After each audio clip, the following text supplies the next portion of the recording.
Christmas Eve fell over Chicago like a judgment. In Pilsen, the snow was not white, but a granular gray. Clinging to the brickwork and dirtying the sidewalks, the neon sign for St. Bridget's Respite, a squat shelter on 18th Street, sputtered against the gloom, its green cross flickering, fighting the urban dark. Across the city, the Meridian Park Hotel defied the night. Its grand ballroom was a universe of warmth and golden light, a fortress of crystal and champagne, where the city's elite gathered for a lavish charity gala. In Pilsen, Nor Alvarez, 28 years old, checked the seal on a box of thermal blankets. Her real name, the one she had buried 3 years ago, was locked away with her past. On paper, she was just a volunteer coordinator. In reality, she was a field nurse, a ghost, and a mother. She pulled the hood tighter on her 3-year-old daughter, Lila, whose small mittened hand was tucked firmly in hers. "We check the socks, then we go home, mija," Nor murmured, her breath pluming. At the Meridian, Cashin Vale, 35, adjusted his cufflinks, to the press and the politicians. He was Mr. Corso, a mysterious benefactor, a new player in logistics and transport, to the underworld. He was the resurrected head of the Vale Consortium, back from a presumed grave in Detroit after a car bomb vaporized his security detail 3 years prior. His reappearance had been silent, precise, and unsettling. The scenes sliced together. Nor, in the shelter's freezing storeroom, counting inventory. Her fingers were numb, but her focus was absolute. 24 pairs of wool socks, not enough.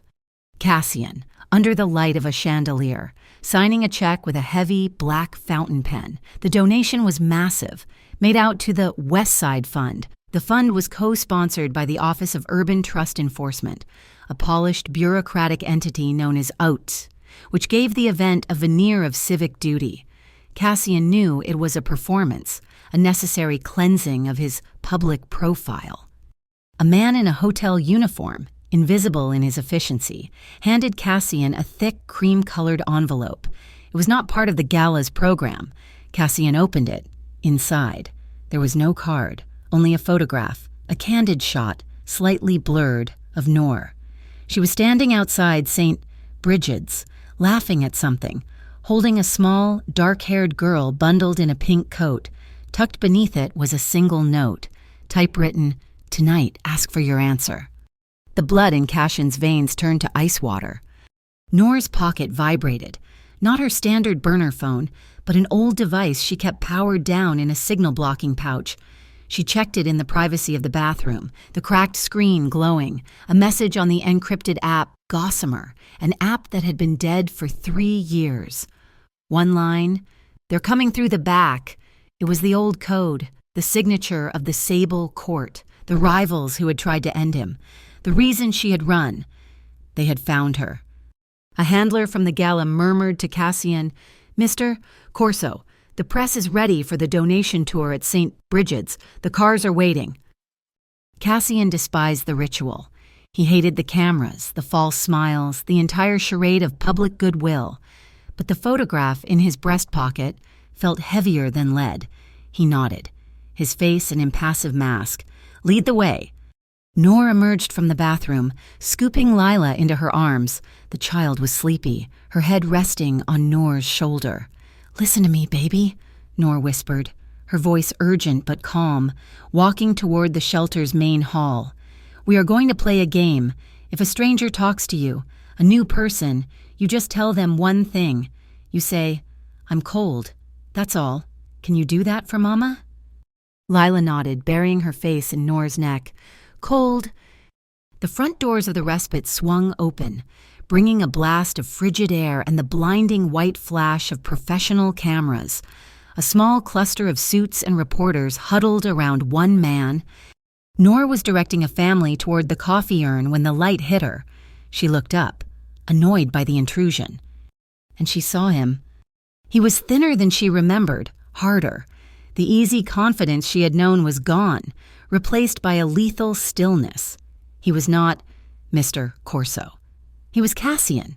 He was the man she had watched die on the news 3 years ago. The buzzing room, the chatter of the unhoused, the clicking of cameras, it all evaporated. The world compressed to the 20 feet of linoleum separating them. Cassian's eyes, a shade of gray she once knew better than her own, locked onto hers. The shock was violent, a physical blow that stole her breath. He was alive. He took one step, then another. The press followed, filming the benevolent Mr. Corso greeting the shelter's coordinator. Noor could not move. Her entire world, the fragile life she had built from ash, was imploding. From the shadow of Noor's coat, Lila, quiet and observant, let go of her mother's hand. She stepped forward, drawn by the tall, dark figure whose presence had sucked all the air from the room. She reached out her small, mittened hand and tugged gently on the hem of Cassian Vale's $1,000 cashmere overcoat. The man standing before her was an impossibility, a ghost in bespoke wool. For Noor, the world fractured. 3 years of disciplined reality, the anonymity, the grueling shifts, the constant low-level fear cracked apart. This was not Mr. Corso. This was Cassian Vale, the man who had been atomized in a Lincoln town car on a Detroit causeway. She had seen the footage on a grainy television screen in a bus station, the black plume of smoke staining the sky. She had grieved him with a silent, suffocating totality that had almost stolen her breath for good. 3 years ago, she wasn't Noor Alvarez, shelter coordinator.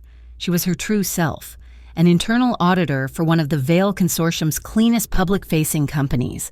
She was meticulous, valued, and dangerously observant. She had been the one to find the leak. It was not a gush, but a quiet, steady bleed in the ledgers, siphoned through shell corporations that, when unraveled, spelled out the name Sable Court. It was blood money, funding the very rivals Cassian was supposedly crushing. She had spent a week verifying the data, her stomach a cold knot of dread. She was going to tell him, the night of the explosion. She'd been waiting at a quiet restaurant downtown, the damning spreadsheet printed and concealed in her briefcase, ready to expose the rot that threatened to consume his organization. He never arrived. The news broke just before 9 o'clock. Cassian Vale, dead, and she was left holding a secret that would get her killed, along with the new life she had only just begun to suspect was growing inside her. From Cassian's perspective, the woman in front of him was the ghost. He had chased the anonymous photograph across the city, driven by a cold, sharp dread. But the photo was flat, a two-dimensional lie, the reality of her alive, breathing. Terrified was a physical blow. Noor. He had believed her dead, a loose end snipped clean by the Sable Court in the chaotic aftermath. For 3 years, her memory had been his constant, silent companion in the dark. He should have been in that car. The bomb was a masterpiece of betrayal, meant for him and him alone. The treachery had not come from an enemy. It had come from Marius, his adopted brother, the one he had pulled from the gutter, the one he had trusted with his back. Marius had set the trap. It was only a last-second, intuitive decision, a sudden, gnawing impulse to check on a separate safe house that made Cassian change vehicles and reroute his driver. He was 3 blocks away when the bomb detonated, the shockwave rattling the chassis of his SUV, while the world watched his car burn on the news.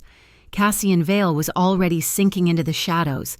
He let the world believe he was ash. 2 weeks after the explosion, the relentless morning sickness confirmed what the weekend trip to Door County had started. Noor was pregnant. With Cassian's child, the realization was both a miracle and a death sentence. She could not be his auditor, his lover, or even his mourner. She had to become a nobody. She liquidated her life, erased her past, and resurfaced in the dense, working-class anonymity of Pilsen as Noor Alvarez, a widow with no history. She gave birth to Lila alone in a county hospital. She built a life of calculated simplicity, working at St. Brigid's, learning to breathe through the sound of police sirens, training her hands not to shake when a car backfired too close. While Noor was hiding, Cassian was healing. He retreated to a decommissioned private drilling rig anchored in the vast, icy emptiness of Lake Superior. He was a ghost in truth, surrounded by steel and freezing water, meticulously hammering the shattered pieces of his body and his organization back together. The explosion had left him scarred, but his mind had been forged into something harder. He spent 36 months learning to operate from the darkness, building a new, clean logistics company called North Shore Transit to serve as his legitimate eyes, ears, and scalpel. He wasn't just rebuilding, he was hunting. While Noor memorized bus routes, Cassian assembled what he called the genealogy of betrayal. He found the infrastructure contracts that the same Office of Urban Trust Enforcement sponsoring tonight's gala had conveniently stalled, strangling his old routes. He mapped the network of rivals that the Sable Court had suddenly sponsored. Small-time gangs suddenly flush with weapons and cash, all positioned to absorb the pieces of the Fallen Veil Consortium. Marius was the hand that lit the match, but the Sable Court had built the bomb, and had cleared the path. Through it all, there was the red ledger of his spiritual debt. If Noor was alive, he had abandoned her in a war zone. If she was dead, he owed her a requiem carved from the bones of his enemies. He had never allowed himself to believe the first option. It was a weakness he could not afford. But now, the past and the present had converged in this damp, cold shelter. All the lines he had been tracking, the Sable Court, the opportunistic Marius, the corrupt core of they all crossed here tonight. He stared at Noor, his gaze dropping from her terrified face to the small child pulling on his coat, a child with dark, curling hair, his mother's defiant chin, and eyes the exact, impossible shade of crystal mixed with gray-green, the eyes of his own father, the eyes of Cassian Vale. Lila's tug was gentle, a small, inquisitive pull on the expensive fabric. Cassian looked down. His world, which had just been tilted off its axis by the sight of Noor, now stopped rotating entirely. The child was tiny, her face half hidden by a pink, fuzzy hood. She stared up at him not with fear, but with a profound, analytical curiosity. Her voice was small, barely a whisper in the noisy room, yet it cut through Cassian's concentration like a blade. "My papa?" 3 words.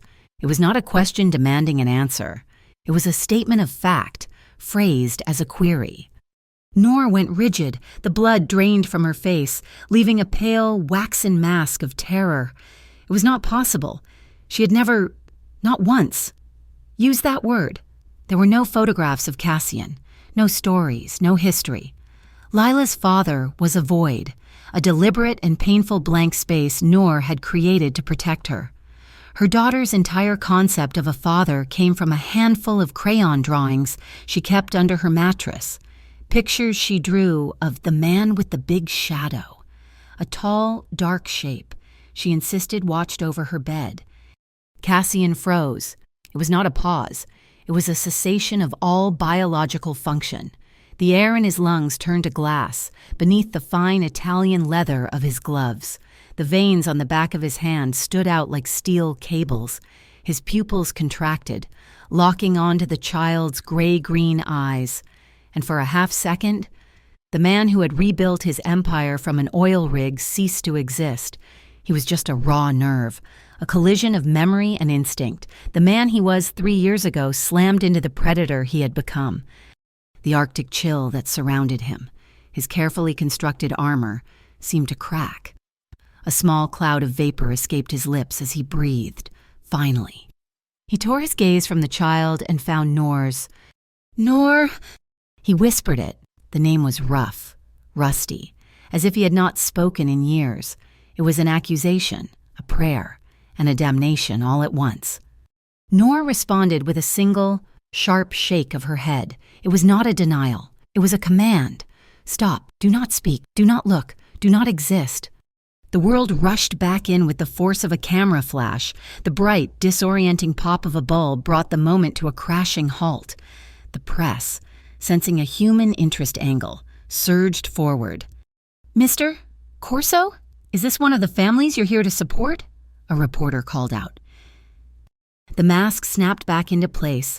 The The frost returned to Cassian's eyes. He manufactured a smile, a thin, meaningless gesture that did not touch his gaze, and turned slightly, shielding Noor and the child from the worst of the lights, the patron, the benefactor. "Just offering my support to the fine people working here," he said, his voice a smooth baritone, unrecognizable from the broken whisper of a moment before. Noor seized the opening. She hooked an arm around Lila's small waist, pulling her backward, melting them both into the shadow of a concrete hallway that led to the storerooms. She erected an invisible wall, her body a shield, her eyes warning him to stay where he was. "And if you'll follow me, Mr. Corso," the shelter director said, beaming, oblivious to the silent nuclear detonation that had just occurred. "We have the new blankets you funded right this way." The director gestured enthusiastically down the main corridor. The press pack followed, eager for the next photo opportunity. Cassian let them take 2 steps. Then, without a word of apology, he broke from the tour. He ignored the director's confused call and turned, his long strides eating up the distance to the hallway where Noor was hiding. He moved with a predatory silence, uninvited and unstoppable. Noor had retreated 10 feet, but she stopped when he entered the narrow passage, cornering her between a wall of canned goods and himself. "Do not," she whispered, her voice shaking with a cold, precise fury. "Do not touch anything that belongs to me, ever again." Her hand was on Lila's shoulder, a protective anchor. Cassian watched that hand. He saw the tremor in her knuckles, the faint, pale tremble that betrayed the terror beneath the ice. But she did not pull her hand back. She did not flinch. He took a breath to speak, to demand, to shatter the fragile peace she had built. At the far end of the hall, near the emergency exit, the door hissed open, admitting a gust of freezing air. A man in the navy blue uniform of Mercury Deliveries stepped inside, his face hidden by a beanie pulled low. He was not carrying a clipboard. He set a single, mid-sized cardboard box on the floor, knocked once on the metal door frame for show, and was gone. The hallway was silent again, save for the hum of the fluorescent light above them. On the side of the box, catching the weak light, was a small, circular sticker, the stylized, elegant profile of a silver sable, the mark of the sable court. Cassian saw the silver sable sticker and moved. He stepped in front of Noor, shielding her and Lila with his body, his hand closing on the box. He did not rip it open. He pulled a slim, black key from his pocket and slit the packing tape with surgical precision. Inside, nestled in tissue paper, was a brightly painted Russian nesting doll. He worked the wooden halves apart. Inside was a smaller, identical doll. He opened that and the next. His movements were economical, detached, as if he were defusing a bomb, which, in a way, he was. The last doll, no bigger than his thumb, was solid. It split at the waist. It was hollow. He tipped the contents into his gloved palm. Not a microchip, not a threat of violence, but something colder.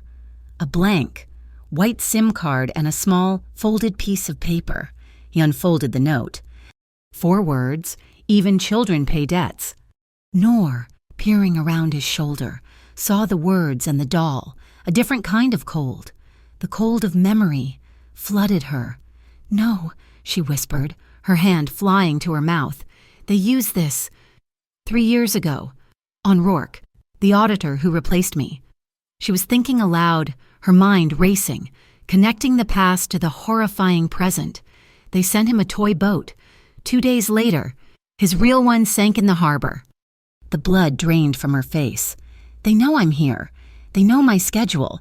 That delivery man, he wasn't. They know about Lila." Cassian's jaw tightened until a muscle jumped. His fury was a silent, pressurized thing. He curled his fingers over the SIM card, palming it.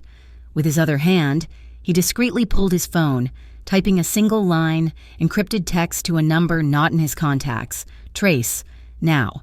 Blue docs, silent. He sent it to Cade, his head of security, the man who was currently a ghost watching the ghosts. Outside St. Ty Bridget's, Cade received the message. He was already in position. parked across the street in a nondescript sedan. He had been watching the Mercury Deliveries van since it arrived, except it was not a van.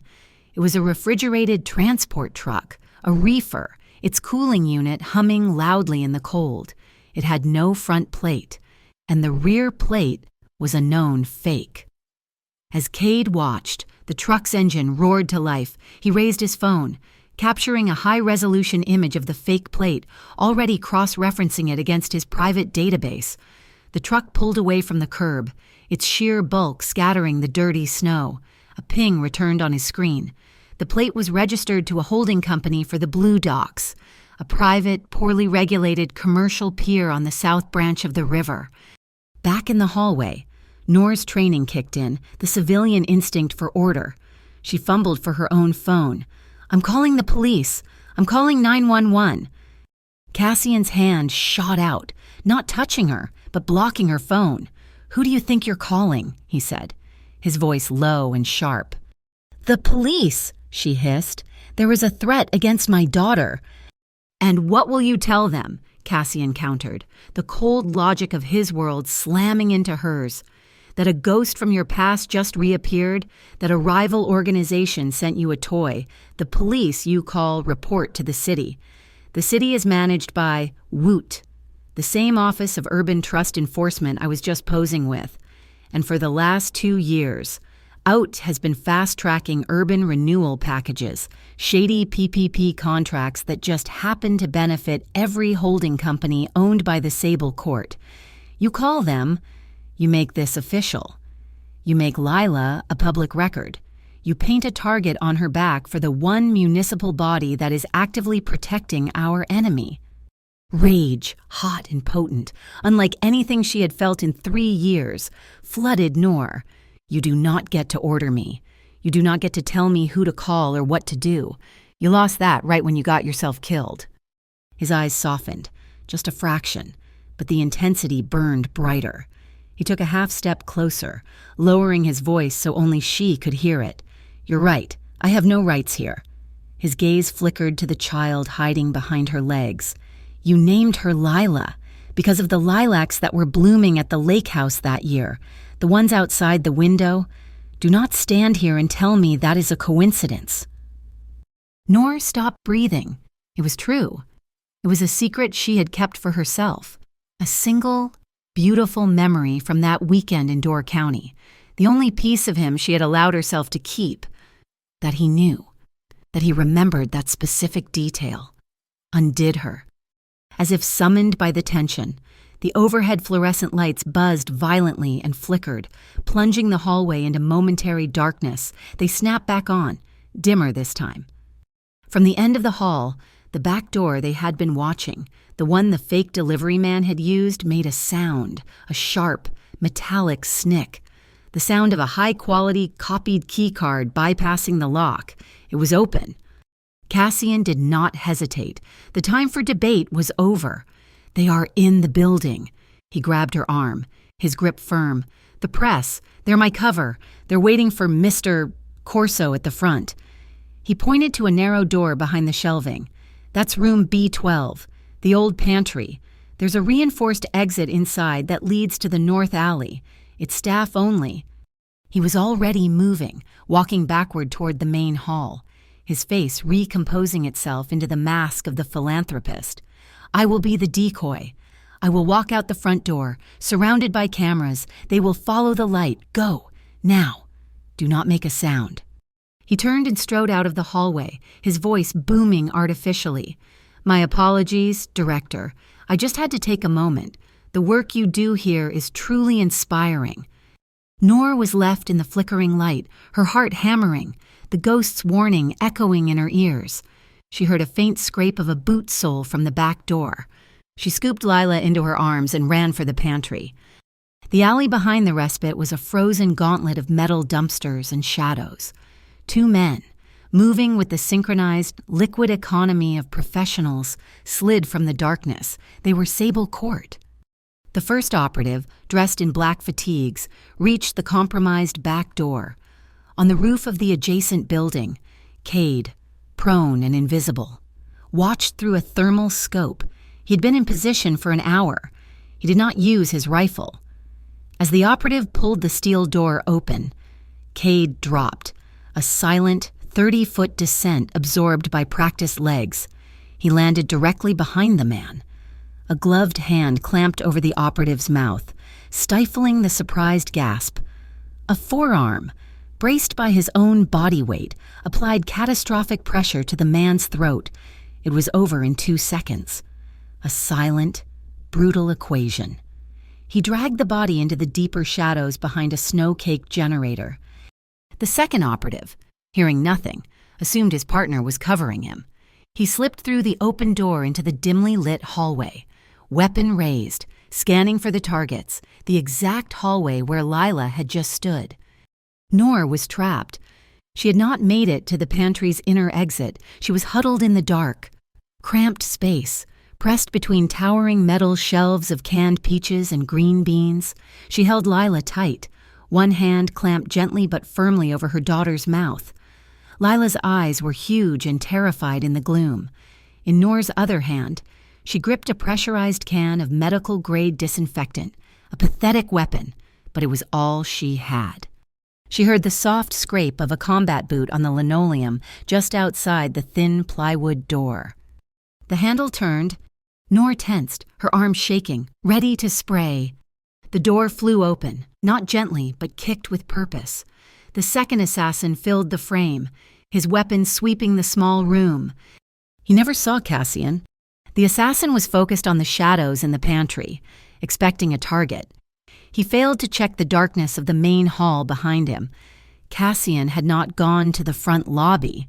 He had doubled back, melting into an alcove by the boiler room.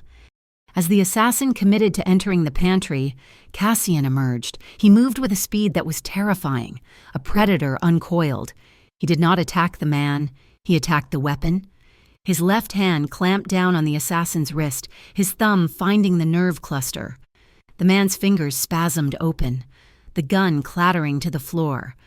Before the man could even register the pain or the loss of his weapon, Cassian's right hand cupped the back of his head with a controlled, fluid motion. Cassian drove the man's face directly into the steel doorframe. There was a dense, sickening thud. Not loud, but absolute. The man collapsed, a dead weight, unconscious before he hit the ground. The entire confrontation had been silent, precise, and devoid of gunfire. The silence that followed was deafening. Lila, who had been frozen in terror, erupted. It was not a scream, but a high, thin wail of pure, unadulterated fear. She buried her face in Noor's neck, her small body shaking in violent, racking sobs.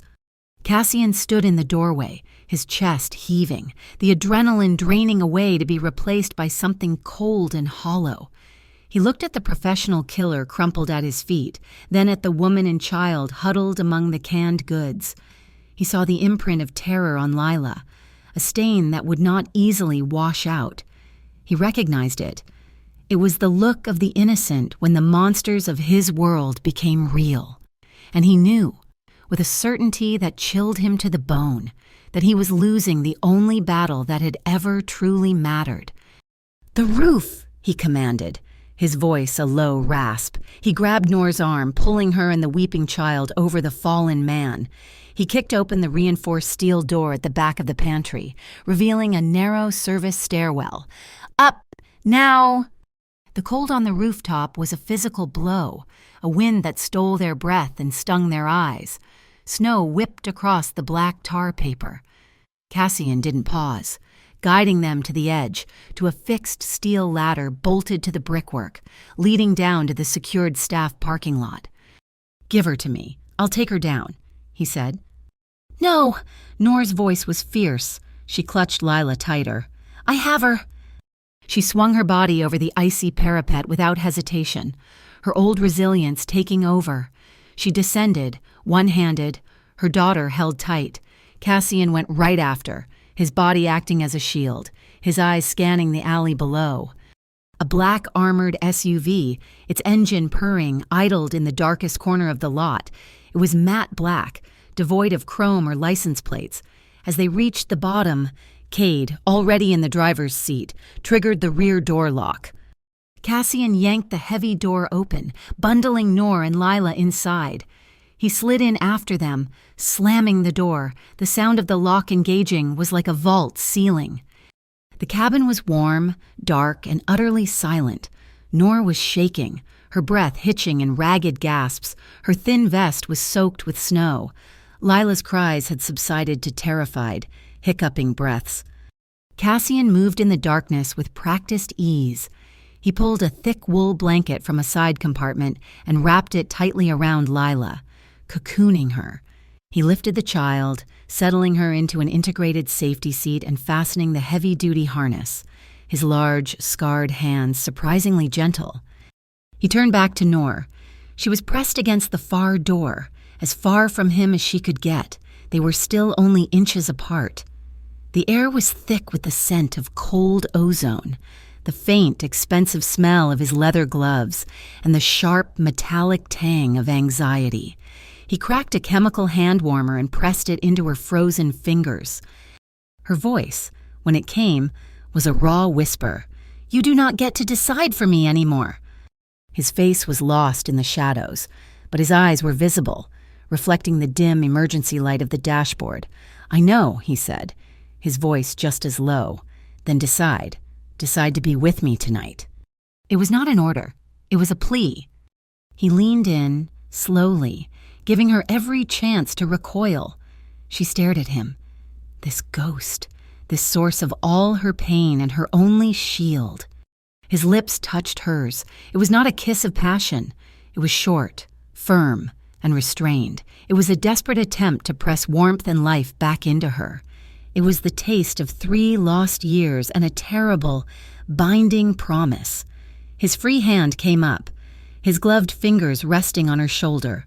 The touch was heavy, solid, and impossibly steady. It anchored her. Noor trembled, a violent shiver that had nothing to do with the cold. But she did not pull away. "Cade," Cassian said. The SUV surged forward, its powerful engine silent, its tires gripping the ice. They slid into the Chicago night, a phantom moving toward a forgotten building on the skyline, an old meteorological research tower, retrofitted with a biometric elevator, a secret penthouse he called the Observatory. The biometric elevator opened directly into the penthouse, a space that was less an apartment and more a nest suspended in the sky. The observatory was a wide circle, encased entirely in floor-to-ceiling armored glass. Far below, the blizzard raged, blurring the lights of Chicago into a diffuse, watercolor galaxy. Lila, her terror finally subsiding, had been mesmerized during the ascent. She wriggled out of Noor's arms and walked on unsteady legs to the glass, pressing her small palms flat against the cold surface. She was silent for a full minute, watching the snow swirl. "Mommy," she whispered, her voice tiny in the vast, quiet room. "Why is it snowing? But I can hear your heart." Noor came up behind her, folding her arms around her daughter's small body, pulling her back against her. She rested her chin on the top of Lila's head. "Because, Mia," Noor murmured, her own voice unsteady. "It's beating louder than the wind." In the center of the room, by a stark, marble kitchen island, Cassian had shed his overcoat and suit jacket. He stood under a harsh track light, his back to them. He was fumbling with a first aid kit, trying to wrap a white gauze bandage around his right hand, the one he had slammed into the steel doorframe. His knuckles were split open and raw. Noor watched him. He was clumsy with the medical tape, his movements awkward, frustrated. Before she could process the thought, her body moved. The nurse, the auditor, the part of her that was trained to fix what was broken. She crossed the space, took the roll of tape and the shears from his uninjured hand. "You're pulling it too tight," she said, her voice flat, clinical. "You'll cut off the circulation." He did not argue. He simply held his hand out, palm down. She took his wrist. Her touch, light, impersonal. Her fingers automatically went to his pulse, checking the rhythm, strong, steady. She began to clean the wound, her movements practiced, a memory, sharp and unwanted, surfaced long nights in the ICU during her residency. The feel of a patient's hand, testing for warmth, for life. This hand, the one she held, was calloused and hard, a map of the 3 years he had been gone. It felt colder than she remembered. The man she knew had been warm, vibrant. This man was forged from ice. "I cleaned it," he said, or his voice quiet, making her start. She finished taping the gauze, her work neat. Cleaned what? The consortium, the dirty part, the weapons, the laundering, the blood. It's gone. I spent 3 years cutting it out, piece by piece. North Shore Transit, the logistics company, my Mr. Corso cover, and it's clean. She released his hand, stepping back, the anger she had felt at the shelter. A cold, sharp fury returned. "You were alive," she stated. It was not a question. "For 3 years, you were alive, and you never came for me." "I didn't know you were alive, nor—" "You didn't look," she countered, her voice like glass. "You assumed I was just another casualty, another loose end." "No." His voice was raw. "I assumed you were a target, and if I looked, they would look. I couldn't risk it. Risk what I was gone. I was a ghost." He turned from her, walked to a smooth steel panel set in the wall, and pressed his thumb to a hidden sensor. A small, biometric safe clicked open. He retrieved a single, heavy key. He held it out to her, an offering. "I couldn't look for you because I was hunting," he said. "I had to find the source, the bomb. It wasn't the Sable Court, not alone, it was Marius." Nor recoiled as if struck. Marius, his adopted brother, his shadow. "He made a deal with the Sable Court to take everything. They are still fighting me for control of the dry port routes. I was a ghost, trying to find out who else was on their payroll. I couldn't surface. Not until I was sure." He pressed the key into her palm, bottom drawer of the desk by the window. Numbly, she walked to the desk, slid the key into the lock. The drawer was deep. It was filled with postcards, dozens of them. She pulled the stack out. They were all addressed to her old apartment, the one she had fled, 36 of them. Every single one was stamped in bright red ink, "Return to sender," addressee unknown. "They were watching you before I died," Cassian said from behind her. "Out. They were running soft surveillance. They intercepted everything I ever sent to your personal address. They were building a file.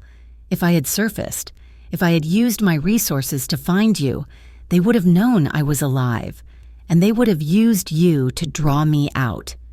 Her fingers, shaking, sifted through the cards, pictures of the Mackinac Bridge, the Detroit skyline, then one made her stop. It was different. A picture of a lighthouse, the postmark Door County. She turned it over. The handwriting was hers. "I tore this up," she whispered. "The last day, I wrote it and I tore it up. I threw it in the trash in the hotel room." "And they kept it," Cassian said, his voice flat. "Proof that they were watching us, that you were my leverage." A small sound from the couch broke the horrifying silence. Lila had fallen asleep on the plush cushions, her small hand still clutching the cheap, plush bear she had been given at the shelter. "I'm hungry," she mumbled, half asleep. The tension shattered. The impossible weight of the last 3 years was replaced by the simple, immediate need of a child. "The kitchen is stocked," Cassian said, his voice strained. "Soup. There is canned soup."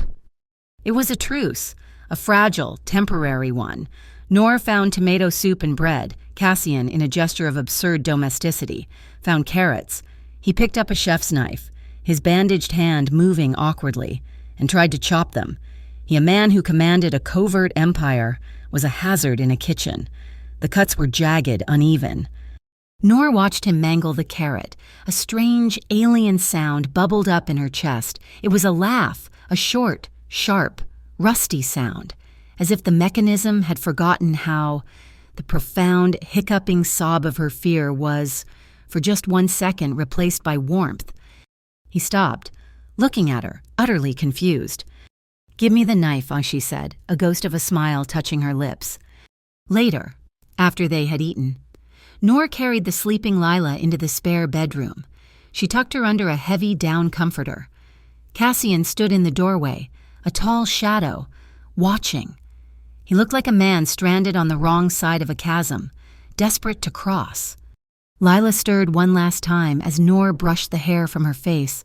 Her sleepy eyes opened, but her gaze found not her mother, but the man in the doorway. She reached out a small, warm hand. Cassian instinctively stepped closer. Her fingers brushed the rough stubble on his cheek. "Stay, Papa," she whispered, her voice thick with sleep. Cassian went perfectly still. He swallowed, a hard, painful movement in his throat.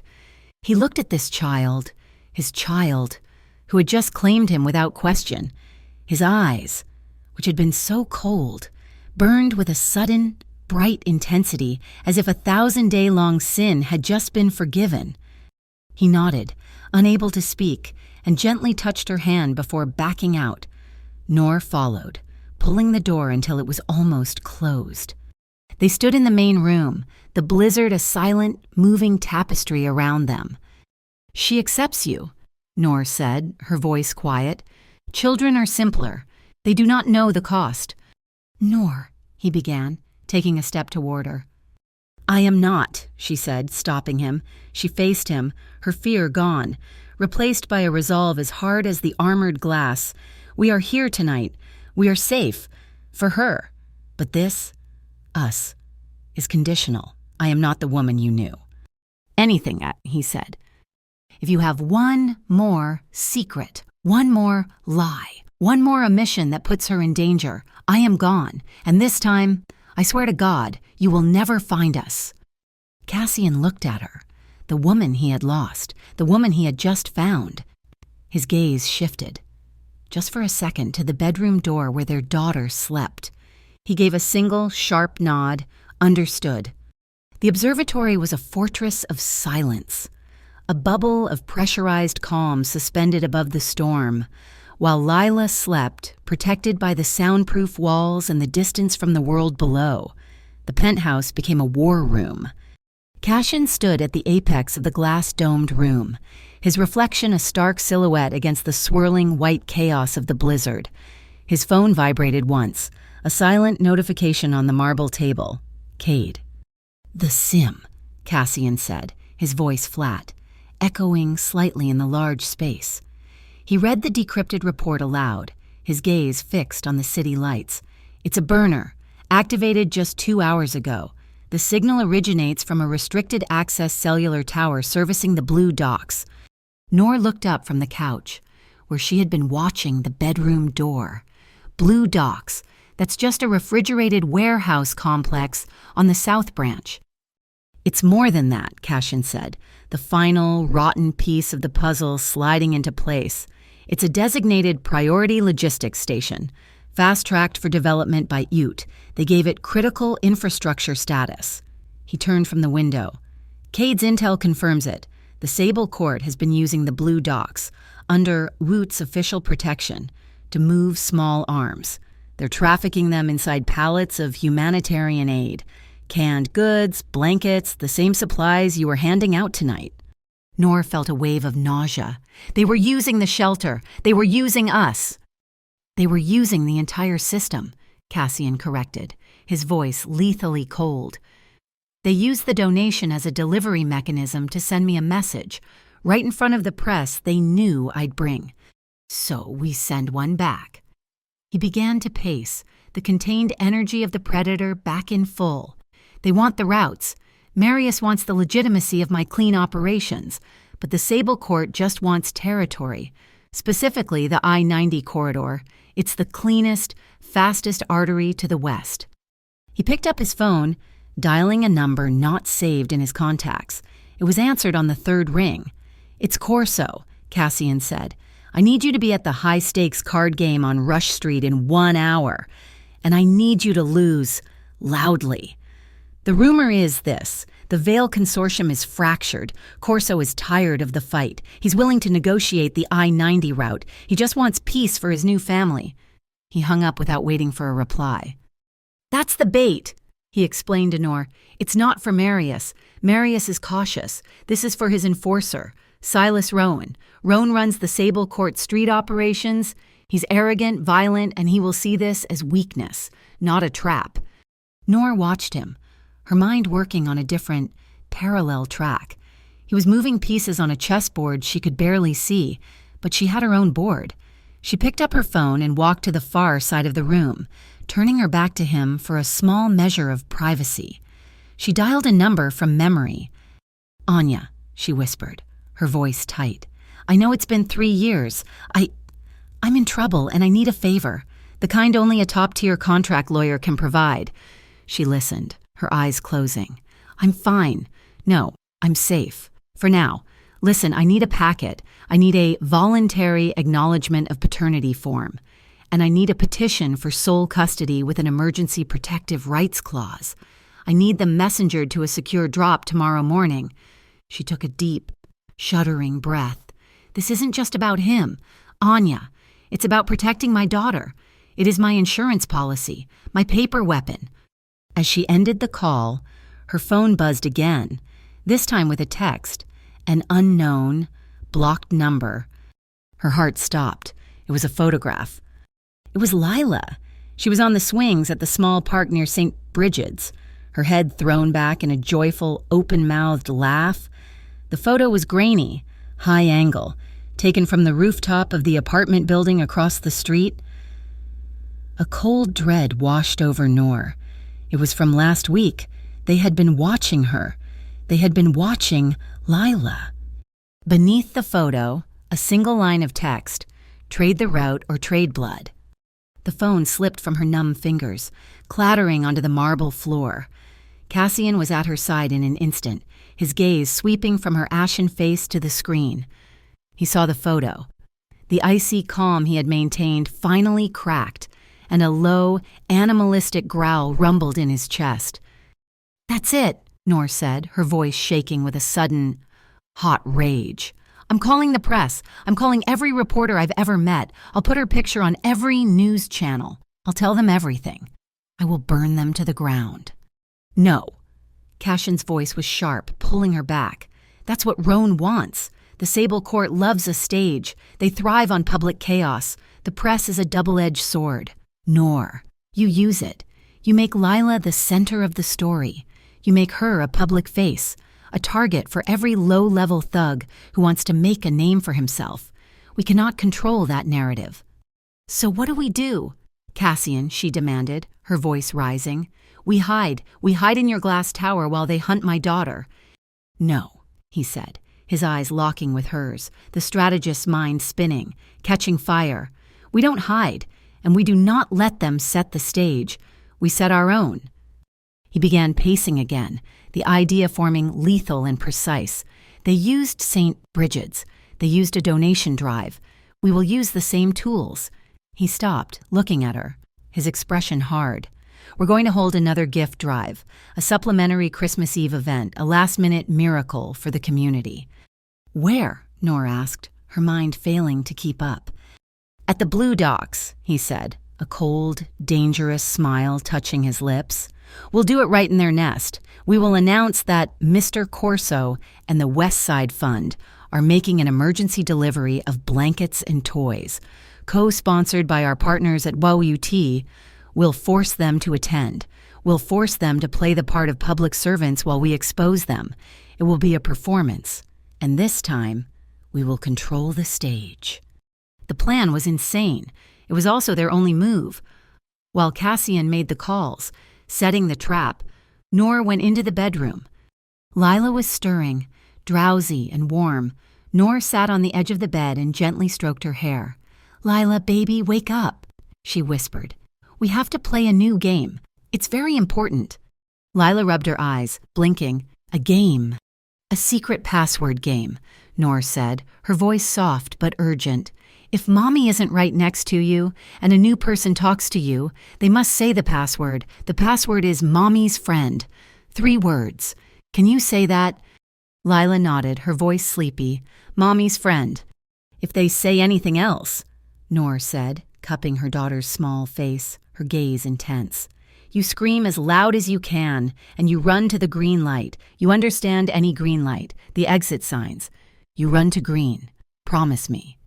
Lila, sensing the gravity, nodded again. Run to green. Across the penthouse, Cassian spoke into his own phone, giving final instructions to Cade. I'm sending a package. It's marked as emergency thermal blankets for the drive. It's not. It's a sensor array. Chemical and thermal. He looked at a small, silver disc on the table. The Sable Quartz runners use a specific, odorless chemical accelerant to clean their weapons. The sensor will pick it up. The disc is also heat-activated. It will register the biometrics of every hand that touches it. When that gift moves from the public distribution area and into Rowan's private hands, I want to map their entire receiving chain, from the dock to the enforcer, and I want it streaming live. The Blue Docks on Christmas Eve were not a place of charity.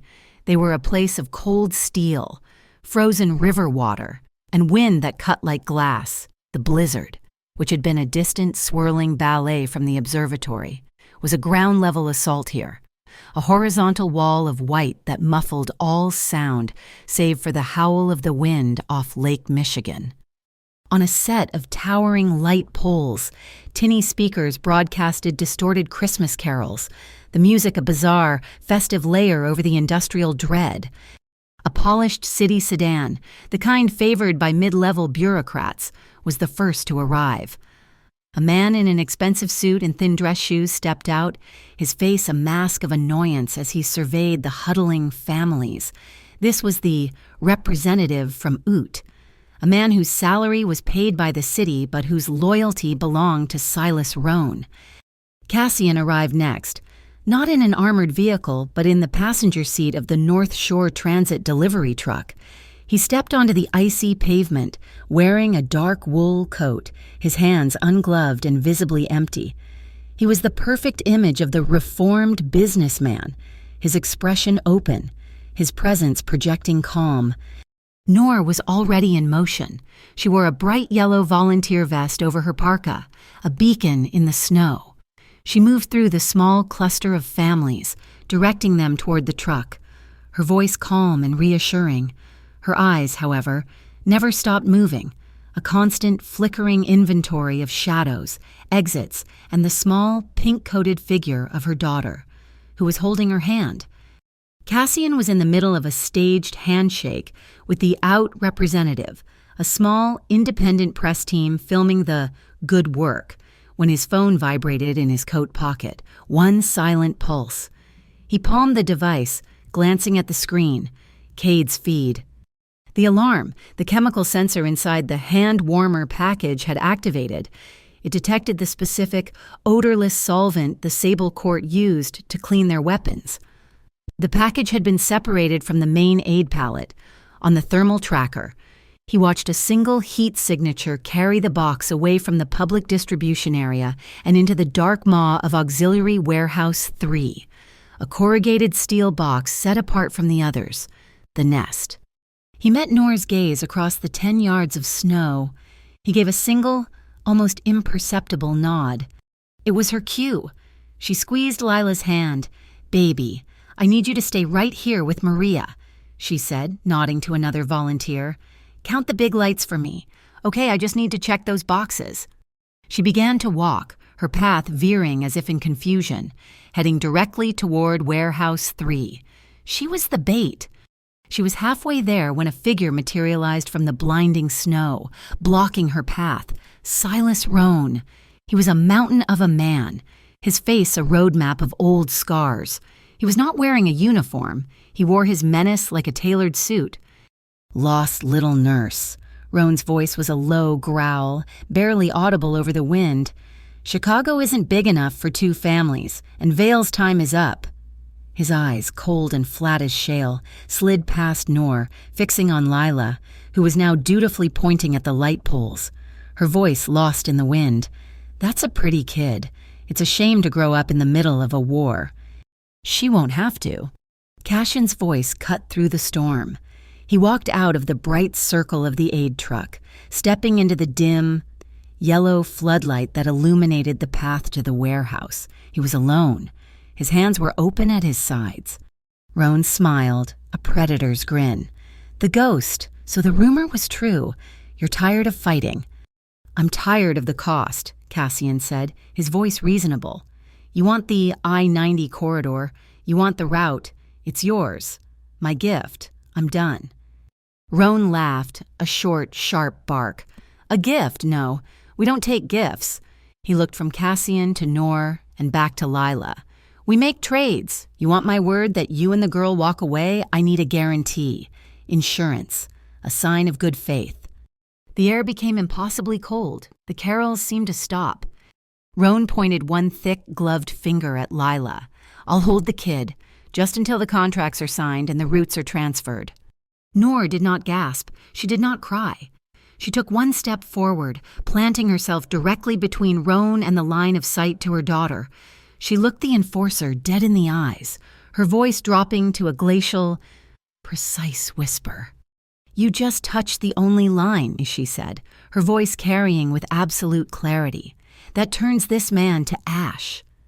Roan's smile faltered, confused by her defiance. He started to laugh again. What? Is he going to... Click? The world plunged into blackness. The yellow floodlights, the festive carols, the lights on the aid truck, everything died. Cade had cut the power grid. For a second, the only sound was the wind. Roan spun, his hand flying to a weapon concealed under his coat. Lights, get the lights!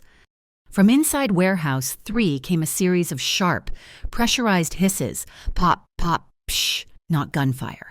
It was the hand-warmer packages, triggered by the proximity of Rowan's men. The warehouse door burst open. Rowan's men, 5 of them, stumbled out, coughing and blinded by the dark. Whomp! A bank of blinding, white floodlights Cade's independent system ignited, illuminating the loading dock with the intensity of a movie set. Silas Rowan and his 5 men were drenched. They were covered, head to foot, in a glowing fluorescent blue dye. It dripped from their hair, coated their faces, and, most importantly, highlighted the weapons they had drawn in the darkness. They were marked, branded. A deafening fire alarm, a high-pitched wail, suddenly blared across the dock. It was a ruse, set by Cade. The Ute representative, trapped in the light, began to panic. A fire! It's a fire we have to evacuate. No, Cassian said.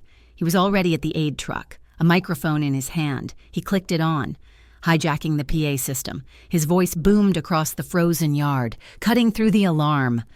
Ladies and gentlemen of the press, thank you for joining us. Roan froze, his blue-stained hand gripping his gun. The families huddled, staring. You were invited here tonight to see a donation, Cassian announced, his voice echoing off the steel walls. Instead, you are seeing an interception. The men in blue before you are operatives of the Sable Court. They have been using this dock under out protection to transport weapons inside humanitarian aid shipments. They were hiding in that warehouse, waiting to claim their package. On a rooftop across the river, the 2 independent journalists Cassian had accidentally invited went live. Their feed, patched through Cade's secure network, began streaming. The Ute official's face was a mask of white terror. This is an unsanctioned operation. This is chaos. It is now a public record, Cassian's voice boomed. Roan, trapped in the light, painted for the world to see, his cover blown not by a bullet but by public humiliation, let out a roar of pure, primal rage. Trapped in the glare of a dozen camera phones and the live streaming feed, Silas Rowan understood the trap. He had not been lured here for a negotiation. He had been staged for a public execution. His reputation, his power, his anonymity, all of it was bleeding out onto the ice, marked by a fluorescent blue dye. He saw his men, disarmed and bewildered, blinking in the harsh light. He saw the panicked, useless out official. He saw Cassian by the PA system, the puppet master, and he saw Noor, moving toward the edge of the light, pulling Lila with her. Leverage. With a roar of pure desperation, Roan ignored Cassian. He lunged, not at his rival, but at the child. He covered the 20 feet in 3 massive strides, his hand outstretched to grab Lila. Noor was ready. She'd anticipated this. She did not panic or pull back. She stepped into his path, turning her body. As his arm shot out, she drove her elbow down hard on his forearm, a sharp, targeted blow to the nerve.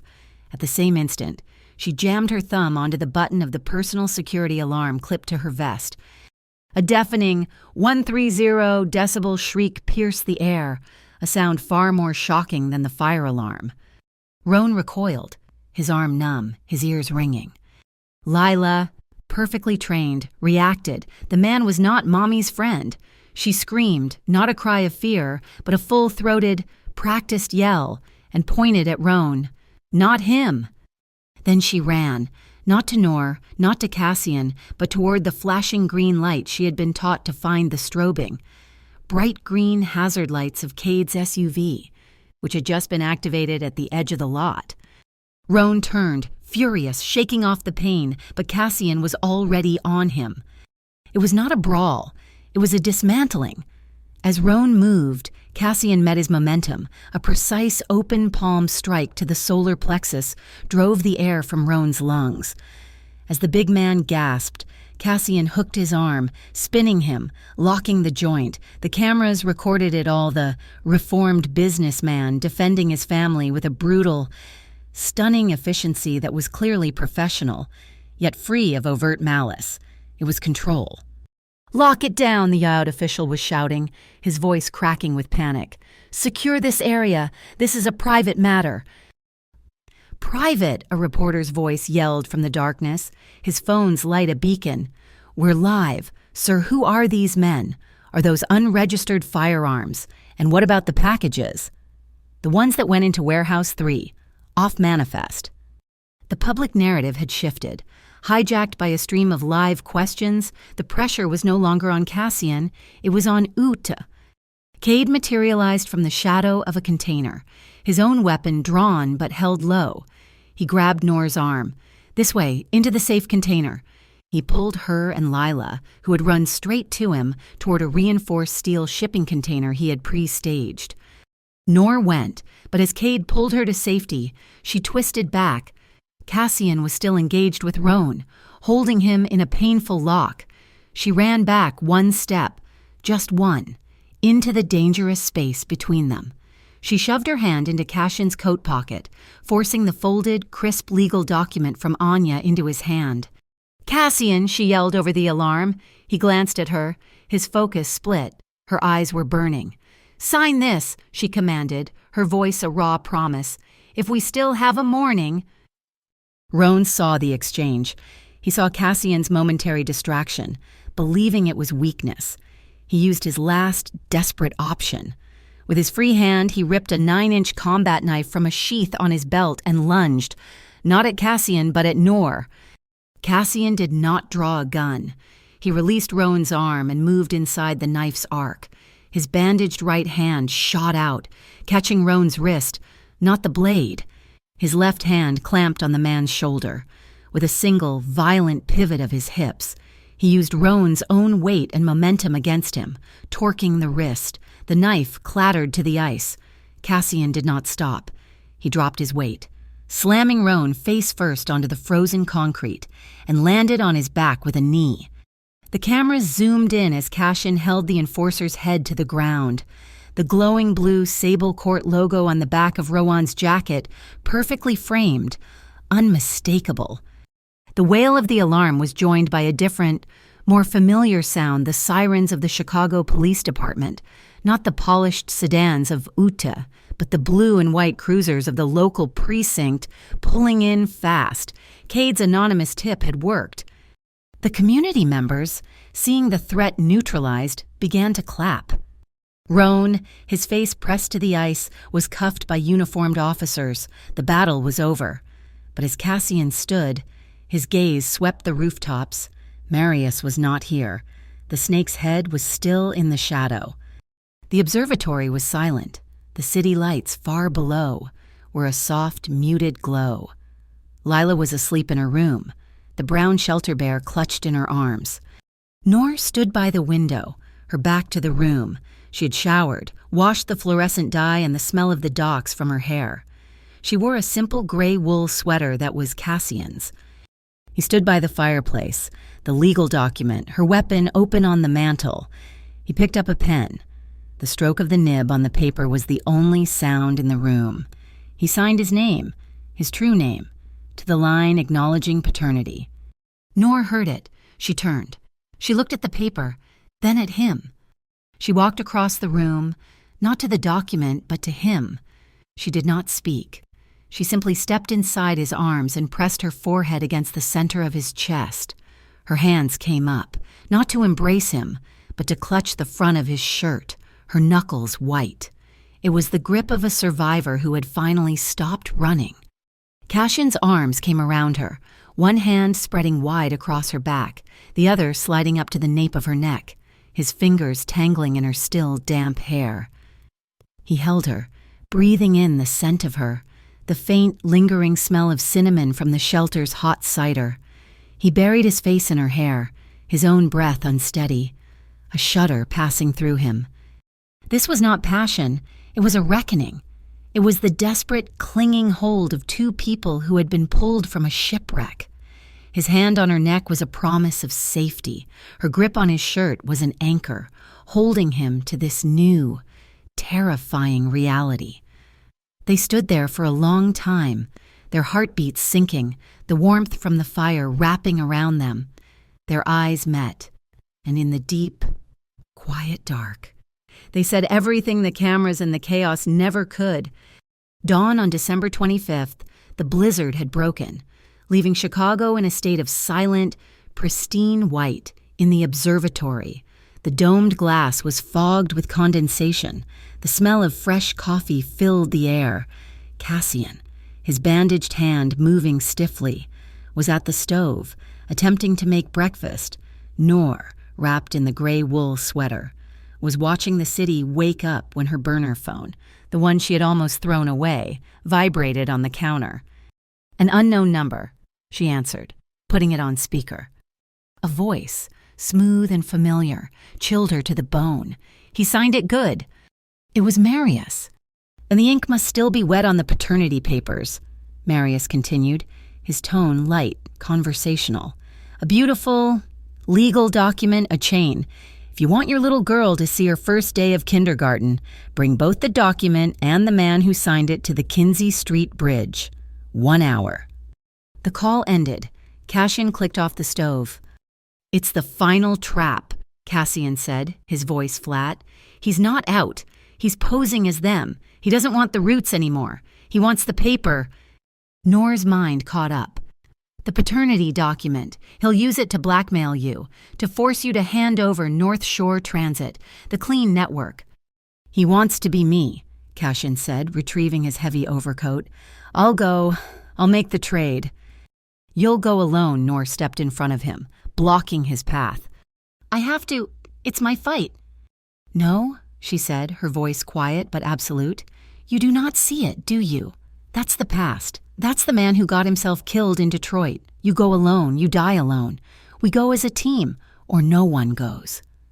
She looked at him, her gaze unwavering. This is the difference. The Kinsey Street Bridge was a skeleton of iced steel against the gray morning sky. Marius stood in the center, a solitary figure in a dark coat, his back to the river. The wind whipped at his clothes. In his left hand, he held a small, black detonator. Far down the block, Cade sat in the armored SUV, Lila secured in her car seat, watching a movie on a tablet, oblivious. Cassian and Noor walked onto the bridge, the icy wind biting their faces.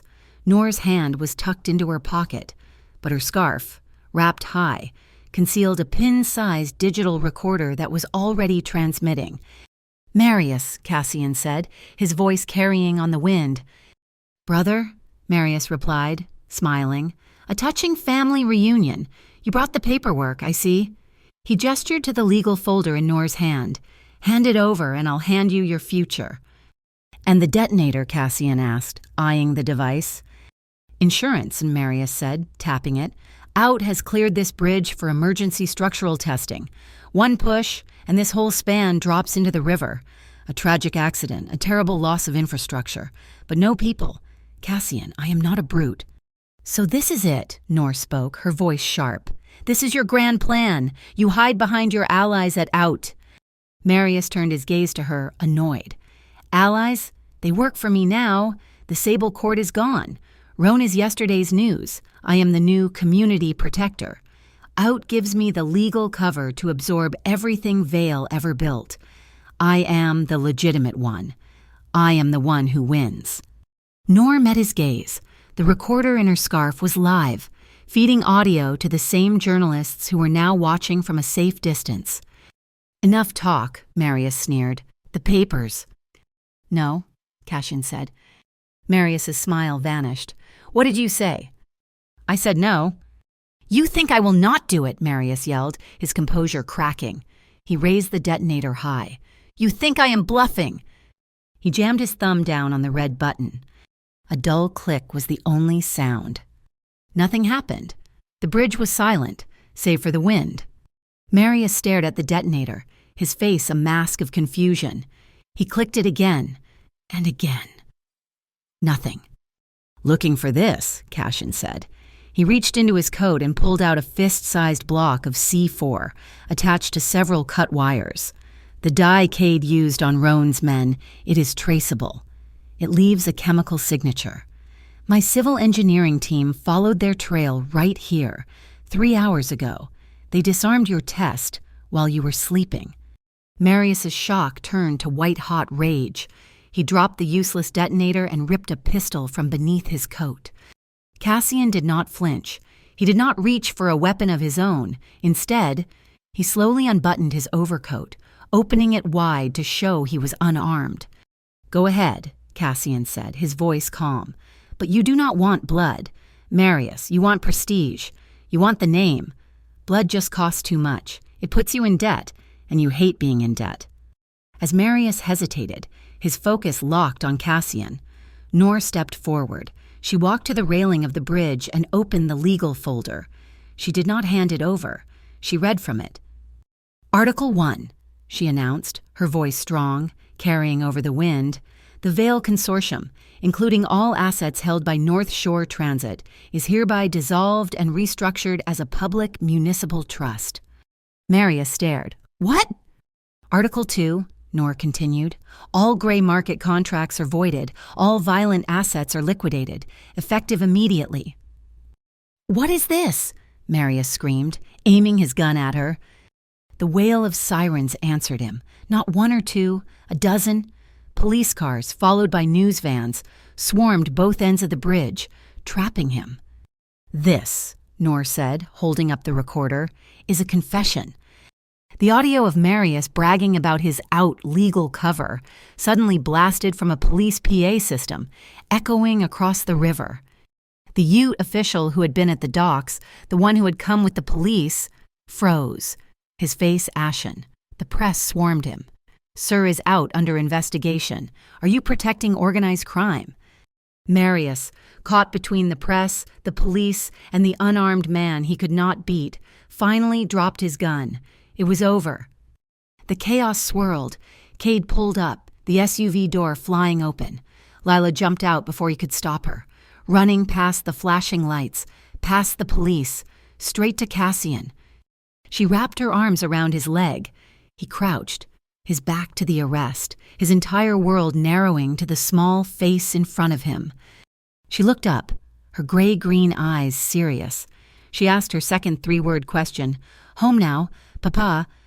The words hit him harder than any bullet. He swallowed the knot in his throat. "Home now."